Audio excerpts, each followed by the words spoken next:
जय हिंद दोस्तों, आप सभी का स्वागत है आपके अपने यूट्यूब चैनल कैरियर अप पर।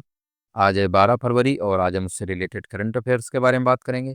उससे पहले अगर आप इस चैनल पर पहली बार विजिट कर रहे हैं तो चैनल को सब्सक्राइब करके बेल आइकन को प्रेस कर लें ताकि आने वाली वीडियोज का नोटिफिकेशन पहुंचे आप तक सबसे पहले। तो चलिए फ्रेंड्स, शुरू करते हैं और चलते हैं पहले प्रश्न की ओर। पहला प्रश्न दिया हुआ है, हाल ही में चर्चा में रहे नमाली कास्टिस सोलानो टोगनाथा और नेरीस ग्रथिया क्या है?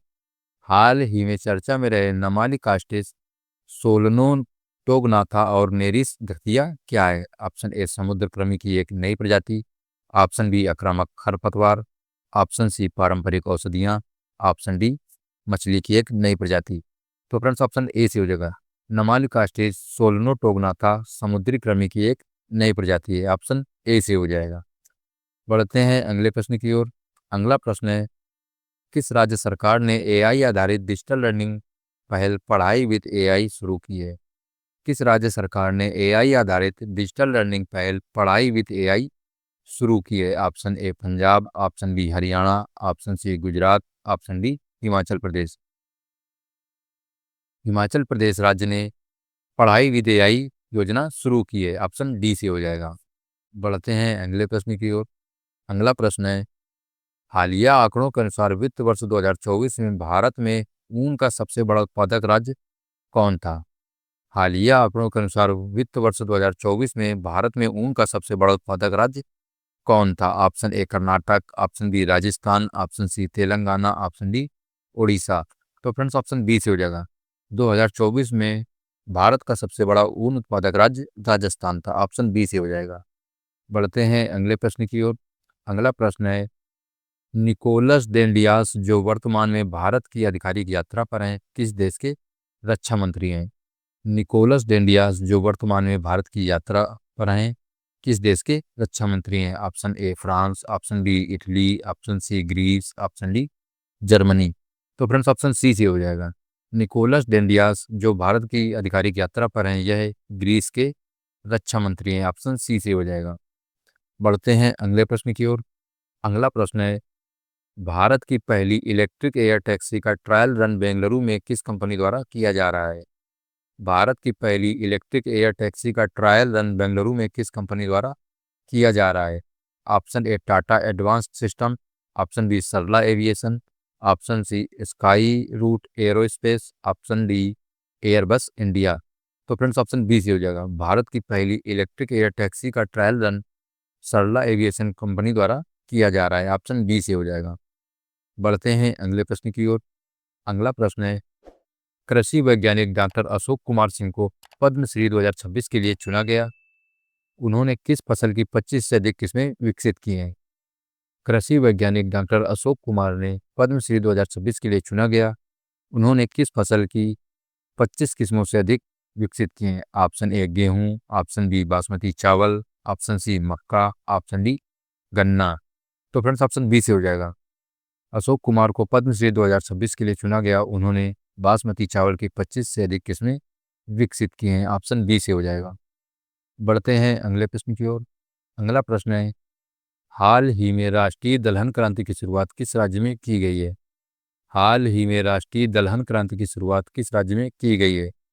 Option A Haryana, option B Kerala, option C Madhya Pradesh, option D Uttar Pradesh. तो फ्रेंड्स ऑप्शन सी से हो जाएगा, राष्ट्रीय दलहन क्रांति की शुरुआत मध्य प्रदेश राज्य में की गई है, ऑप्शन सी से हो जाएगा। बढ़ते हैं अगले प्रश्न की ओर। अगला प्रश्न है, दुनिया का पहला व्यापक एआई बेसिक एक्ट किस देश ने लागू किया है? दुनिया का पहला व्यापक एआई बेसिक एक्ट किस देश ने लागू किया है? Option A Japan, option B दक्षिण Korea, option C America, option D चीन। तो फ्रेंड्स ऑप्शन बी से हो जाएगा, दुनिया का पहला व्यापक एआई बेसिक एक्ट दक्षिण कोरिया ने लागू किया है, ऑप्शन बी से हो जाएगा। बढ़ते हैं अगले प्रश्न की ओर। अगला प्रश्न है, ग्लोबल फायर पावर इंडेक्स में भारत की सैन्य शक्ति को कौन सा स्थान दिया गया है? ग्लोबल फायर पावर इंडेक्स 2026 में भारत की सैन्य शक्ति को कौन सा स्थान दिया गया है? ऑप्शन ए दूसरा, ऑप्शन बी तीसरा, ऑप्शन सी चौथा, ऑप्शन डी पांचवा। तो फ्रेंड्स ऑप्शन सी से हो जाएगा, ग्लोबल फायर पावर इंडेक्स 2026 में भारत की सैन्य शक्ति को चौथा स्थान दिया गया है, ऑप्शन सी से हो जाएगा। बढ़ते हैं अगले प्रश्न की ओर। अगला प्रश्न है, हाल ही में एशियाई इंडोर एथलेटिक्स में तेजस्विन शंकर ने कौन सा पदक जीता है? हाल ही में एशियाई इंडोर एथलेटिक्स में तेजस्वी शंकर ने कौन सा पदक जीता है? ऑप्शन ए स्वर्ण पदक, ऑप्शन बी रजत पदक, ऑप्शन सी कांस्य पदक, ऑप्शन डी इनमें से कोई नहीं। तो फ्रेंड्स ऑप्शन नंबर ए से हो जाएगा, तेजस्वी शंकर ने स्वर्ण पदक जीता है। ऑप्शन ए से हो जाएगा। बढ़ते हैं अगले प्रश्न की ओर। अगला प्रश्न है, पैक्स सिलिका क्या है जिसमें शामिल होने के लिए अमेरिका ने भारत को आमंत्रित किया है? पैक्स सिलिका क्या है जिसमें शामिल होने के लिए अमेरिका ने भारत को आमंत्रित किया है? ऑप्शन ए अंतरिक्ष मिशन, ऑप्शन बी सुरक्षित सिलिकॉन आपूर्ति श्रृंखला, ऑप्शन सी समुद्री सुरक्षा गठबंधन, ऑप्शन डी जलवायु परिवर्तन संधि। तो फ्रेंड्स ऑप्शन बी से हो जाएगा। पैक्स सिलिका में अमेरिका ने भारत को आमंत्रित किया है, यह सुरक्षित सिलिकॉन आपूर्ति श्रृंखला है।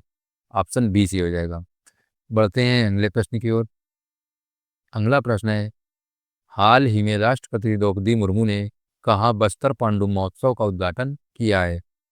हाल ही में राष्ट्रपति द्रौपदी मुर्मू ने कहाँ बस्तर पांडु महोत्सव का उद्घाटन किया है? Option A Hyderabad, option B Kerala, option C Chhattisgarh, option D Madhya Pradesh. तो फ्रेंड्स ऑप्शन सी से हो जाएगा। द्रौपदी मुर्मू ने बस्तर पांडु महोत्सव का आयोजन छत्तीसगढ़ राज्य में किया है। ऑप्शन सी से हो जाएगा। बढ़ते हैं अगले प्रश्न की ओर। अगला प्रश्न है, हाल ही में सरथल विंटर फेस्टिवल का आयोजन कहाँ हुआ है? हाल ही में सरथल विंटर फेस्टिवल का आयोजन कहाँ हुआ है? Option A Ladakh, option B Himachal Pradesh, option C Sikkim, option D Jammu Kashmir. तो फ्रेंड्स ऑप्शन डी से हो जाएगा। सरथल विंटर फेस्टिवल का आयोजन जम्मू कश्मीर में किया गया है। ऑप्शन डी से हो जाएगा। बढ़ते हैं अगले प्रश्न की ओर। अगला प्रश्न है, दारमा घाटी जो हाल ही में चर्चा में रही भारत के किस राज्य में स्थित है? दारमा घाटी जो हाल ही में चर्चा में रही भारत के किस राज्य में स्थित है? Option A Himachal Pradesh, option B Sikkim, option C Uttarakhand, option D Ladakh. तो फ्रेंड्स ऑप्शन सी से हो जाएगा। दारमा घाटी जो हाल ही में चर्चा में रही भारत के उत्तराखंड राज्य में स्थित है। ऑप्शन सी से हो जाएगा। बढ़ते हैं अगले प्रश्न की ओर।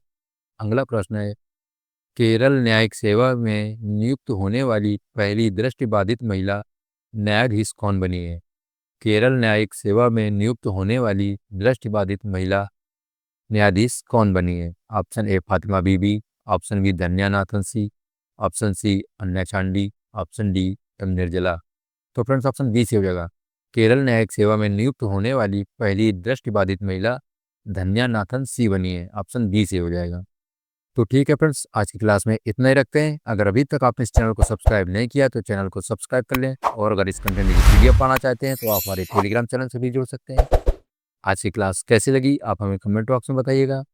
मिलते हैं नेक्स्ट क्लास में, तब तक के लिए जय हिंद।